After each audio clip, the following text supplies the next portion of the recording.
3월 22일입니다. 우리 오늘은 사사기 11장에서 13장에 있는 말씀을 읽겠습니다. 11장. 길르앗 사람 입다는 뛰어난 용사였다. 그의 아버지는 길르앗이었으며 그의 어머니는 창녀였다. 그리고 길르앗의 아내도 여러 아들을 낳았는데 그들이 자라자 입다를 쫓아내며 말하였다. 너는 다른 여자의 아들이므로 우리의 가족의 유산을 물려받지 못할 것이다. 그래서 입다는 그의 형제들에게서 도망하여 도읍 땅에 들어가 살았다. 그러자 못된 녀석들이 그에게 모여들어 그를 따랐다. 얼마 후에 암몬 사람들이 이스라엘을 치려고 하자 길르앗 지도자들이 입다를 데려오려고 도읍 땅에 가서 그에게 말하였다. 우리가 암몬 사람들과 싸우려고 하는데 당신이 우리의 사령관이 되어 주시오.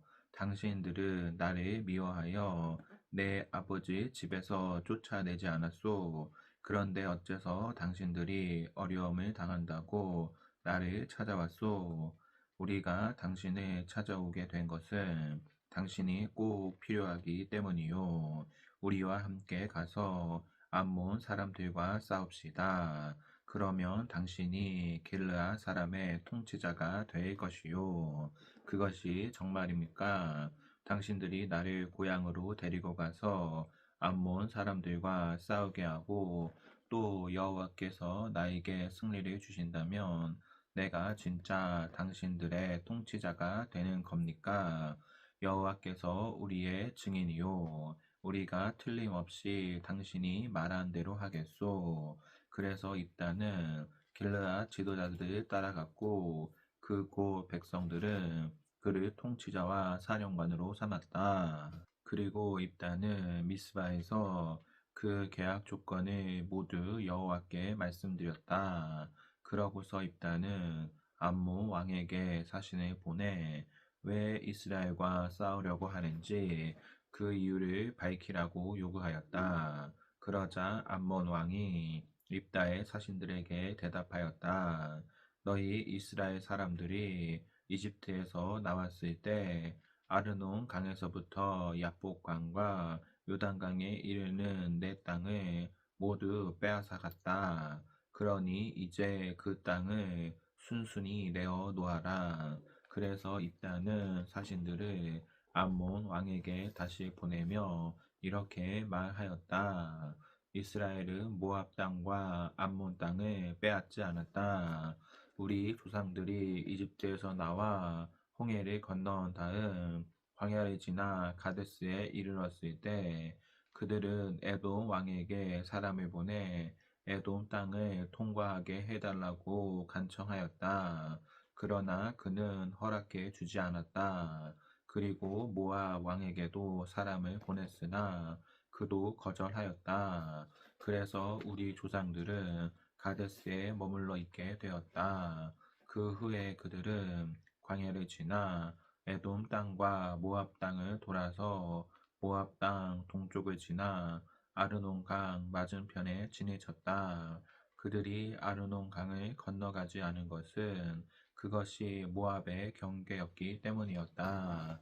그런 다음 그들은 헤스본에서 통치하던 아모리 왕 시온에게도 사람을 보내 그 땅을 통과할 수 있게 해달라고 간청하였으나 시온은 이스라엘을 믿지 않고 병력을 동원하여 야하스에 진을 치고 그들을 공격하였다. 그러나 이스라엘의 하나님 여호와께서 시온 왕과 그의 백성을 이스라엘 사람의 손에 넘겨 주셨으므로 이스라엘 군이 그들을 쳐 부수고 남쪽 아르논 강에서부터 북쪽 야복 강까지와 그리고 동쪽 광야에서부터 서쪽 요단 강까지에 이르는 아모리 사람의 모든 땅을 점령하였다. 이와 같이 이스라엘의 하나님 여호와께서 자기 백성 이스라엘 앞에서 아모리 사람을 쫓아내셨는데 내가 무슨 권리로 그 땅을 요구하느냐? 너 같으면 너의 신 그모스가 너에게 주는 땅을 갖지 않겠느냐? 마찬가지로 우리도 우리 하나님 여호와께서 우리에게 주신 땅을 소유할 것이다. 내가 모압 왕 십볼의 아들 발락보다 나은 것이 무엇이냐? 그가 이스라엘과 다투거나 싸운 적이 있었느냐? 이스라엘 사람이 헤스본과 그 주변 부락들과 아로엘과 그 주변 부락들 그리고 아르논 강변의 모든 성에 300년 동안이나 살았는데 어째서 너희는 그 동안에 그 땅을 되찾지 않았느냐? 그러므로 내가 너에게 아무것도 잘못한 것이 없는데도 내가 전쟁을 일으켜 나를 해하려고 하는구나. 그러나 심판자이신 여호와께서 이스라엘 사람과 암몬 사람 사이에 옳고 그름을 곧 가려 주실 것이다. 그러나 암몬 왕은 입다의 말에 전혀 귀를 기울이지 않았다.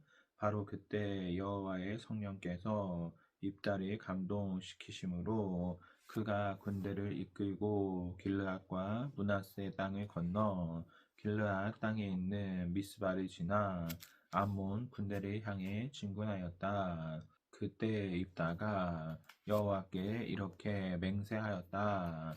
만일 주께서 암몬 사람을 내 손에 넘겨주시면 내가 승리하고 집으로 돌아갈 때 누구든지 내 집에서 제일 먼저 나와 나를 영접하는 자를 내가 주께 바쳐 번제물로 드리겠습니다.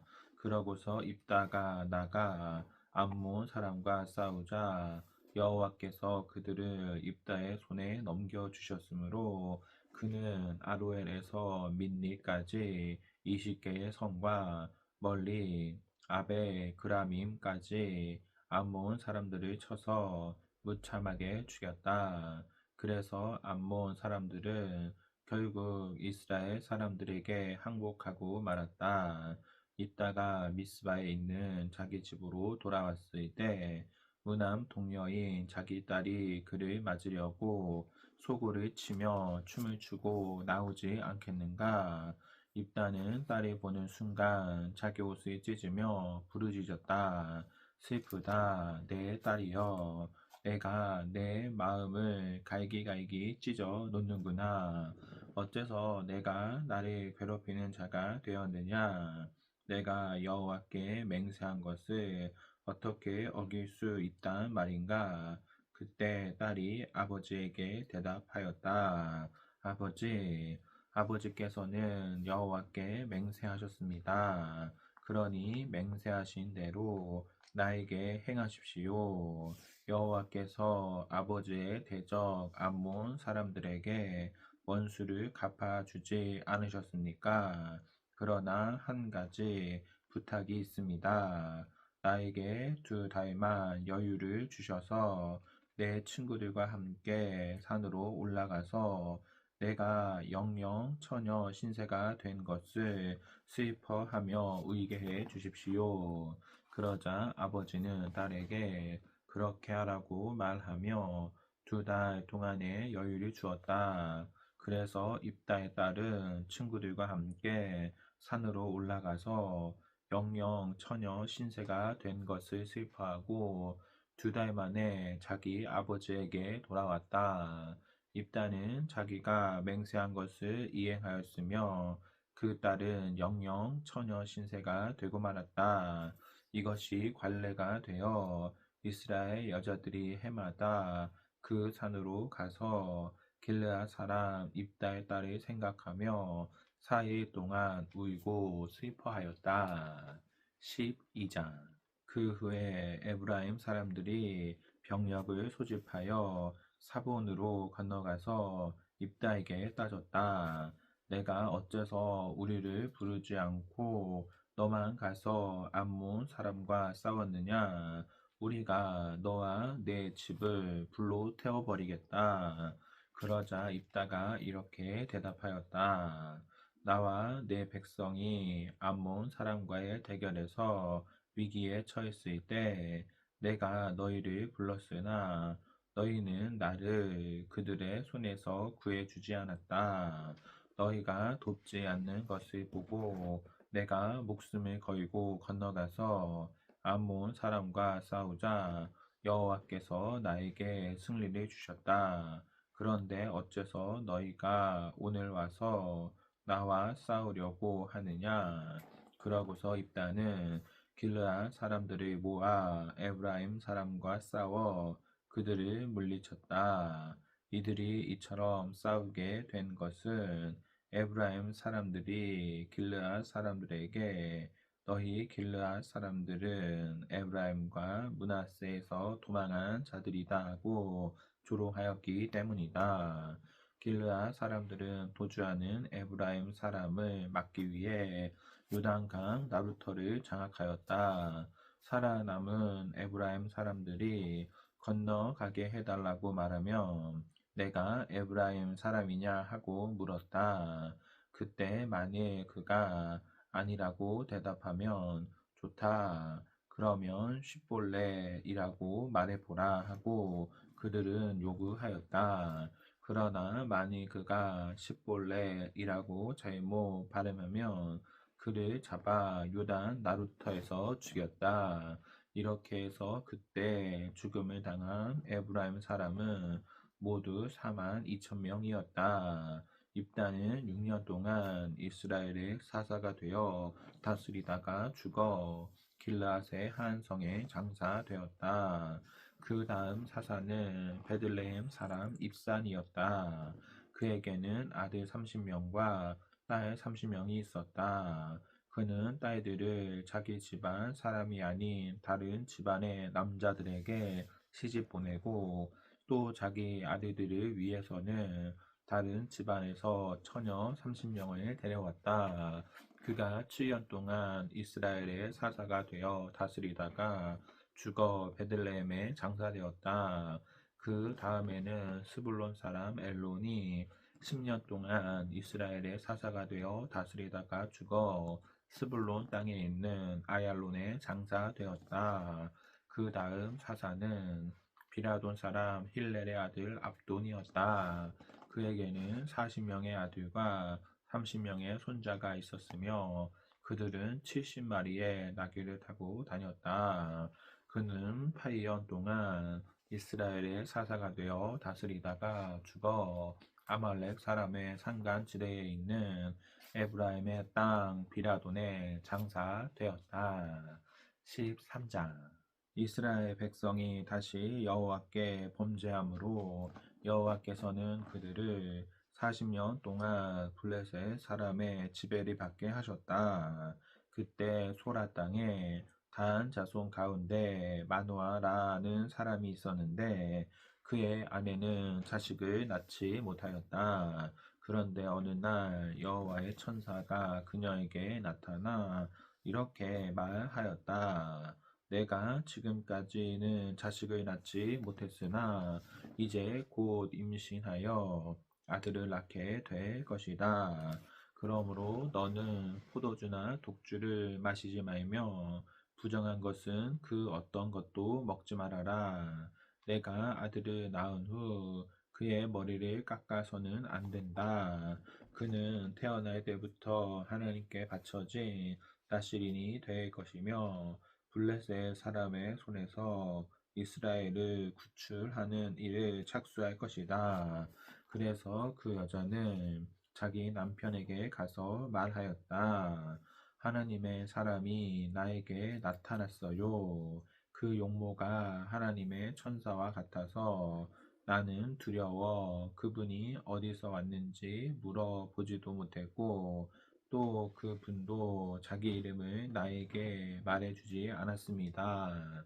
그런데 그분은 내가 임신하여 아들을 낳을 것이라고 하면서 그 아이는 태어날 때부터 죽을 때까지 평생 하나님께 바쳐질 나실인이 될 것이므로 그분은 나에게 포도주나 독주를 마시지 말며 부정한 것은 그 어떤 것도 먹지 말라고 말씀하셨어요. 그러자 마노아는 여호와께 기도하였다. 여호와여, 주께서 우리에게 보내신 하나님의 사람을 다시 보내주셔서 태어난 아이에게 우리가 어떻게 해야 하는지 가르쳐 주소서. 하나님은 마누아의 기도를 들어주셨다. 그래서 그의 아내가 밭에 나가 있을 때 여호와의 천사가 다시 그녀에게 나타났다. 그러나 남편이 그 자리에 있지 않으므로 그녀는 남편에게 달려가서 여보, 일전에 나타났던 그분이 다시 나타나셨어요 하였다. 마누아는 자기 아내를 따라 그에게 가서 물었다. 당신이 일전에 제 아내에게 말씀하셨던 바로 그 분이십니까? 그렇다. 당신의 말씀대로 그 아이가 태어나면 우리가 어떻게 그를 키워야 합니까? 내 아내는 내가 말한 것을 모두 그대로 지켜야 한다. 그녀는 포도나무에서 나는 것을 일체 먹어서는 안 되며 포도주나 독주를 마시지 말고 부정한 것을 먹지 말며 내가 명령한 모든 것을 그대로 지켜야 한다. 우리가 당신을 위해서 염소 새끼 한 마리를 잡아오겠습니다. 그때까지 여기서 기다려 주십시오. 내가 나를 기다리게 하여도 나는 내 음식을 먹지 않겠다. 그러나 내가 만일 불로 태워 바치는 번제물을 준비하면 그것을 여호와께 드려라. 마누아는 아직도 그가 여호와의 천사인 것을 알지 못하였다. 마누아가 여호와의 천사에게 당신의 이름이 무엇입니까? 당신의 말씀이 이루어지면 우리가 당신을 높이 받들겠습니다 하자 그는 내가 어째서 내 이름을 묻느냐? 그것은 내가 알 수 없는 묘한 이름이다 하고 대답하였다. 그래서 마누아는 염소 새끼 한 마리와 곡식으로 드리는 소제물을 가져와 바위 위에서 여호와께 드렸다. 그때 여호와께서는 마누아와 그의 아내가 지켜보는 가운데 놀라운 일을 행하셨는데 제단에서 불꽃이 나와 하늘로 치솟자 여호와의 천사가 그 불꽃을 타고 하늘로 올라갔다. 이것을 본 마누아와 그의 아내는 얼굴을 땅에 대고 엎드렸다. 여호와의 천사가 마누아와 그 아내에게 다시 나타나지 않자 마누아는 그분이 여호와의 천사인 줄 알고 자기 아내에게 우리가 하나님을 보았으니 이제 우리는 틀림없이 죽게 될 것이요 하였으나 그의 아내는 이렇게 대답하였다. 만일 여호와께서 우리를 죽이려고 하셨다면 우리의 재물을 받지도 않으셨을 것이며 또 우리에게 이런 놀라운 일을 보여주거나 그런 말씀을 하시지도 않을 거예요. 그녀는 아들을 낳아 이름을 삼손이라고 지었다. 그가 자라자 여호와께서 그를 축복하셨다. 그가 소라와 에스다올 사이 마하네 단에 있을 때 여호와의 성령께서 그를 감동시키기 시작하셨다. 아멘. 오늘 말씀을 모두 읽었습니다. 성령 충만한 성도가 되기를 소망합니다. 아멘.